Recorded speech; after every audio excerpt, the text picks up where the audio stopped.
सुबह की हल्की रोशनी, गांव के बाहर खुले मैदान, दरख्तों की कतार, एक बूढ़ा दरख्त, उसकी शाख पर बैठा कौवा। वो अकेला नहीं था, उसके सामने कई दिन की भूख थी, कई रातों की तलाश। आज किस्मत ने साथ दिया था।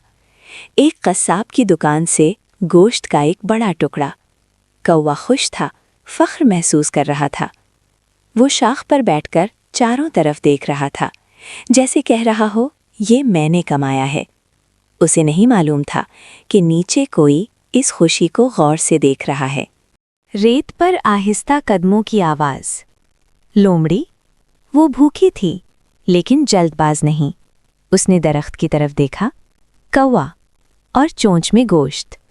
लोमड़ी ने फौरन छलांग नहीं लगाई, उसने हिसाब लगाया। फासला, ऊंचाई और हकीकत। वो जानती थी कि ताकत यहाँ काम नहीं आएगी। उसने सर उठाया, मुस्कुराहट होठों पर आई और वो बोली, नरमी से, मीठे लहजे में, ऐ मुअज़्ज़िज़ कौवा। ये लफ्ज़ लोमड़ी ने सोच समझकर चुना। आज तो जंगल में सिर्फ तुम ही हो जिन पर खूबसूरती जचती है। कौवा चौंका, लेकिन खामोश रहा।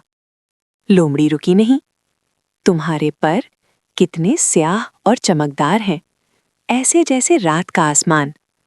कौवा थोड़ा सा आकड़ा। लोग कहते हैं कि तुम्हारी आवाज़ सबसे बुलंद है, सबसे सुरीली। ये सुनते ही कौवा भूल गया कि उसकी चोंच में क्या है। दिल में एक ख्वाहिश जागी, काश ये सच हो। कौवा बोलना चाहता था, लेकिन उसके अंदर एक आवाज़ ने कहा, खामोश रहो। मगर दूसरी आवाज़ ज़्यादा बुलंद थी। वो आवाज़ गुरूर की थी। लोमड़ी ने आखिरी बार किया, अगर तुम एक बार अपनी आवाज़ सुना दो तो मुझे यकीन हो जाए कि तुम वाकई सबसे अजीम हो। ये सुनकर कौवा खुद को रोक न सका। उसने चोंच खोली और गोश्त हवा में मुअल्लक हुआ। चंद सेकंड और फिर रेत पर गिर गया।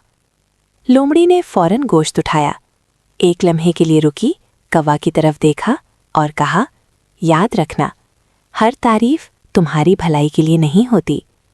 फिर वो चली गई।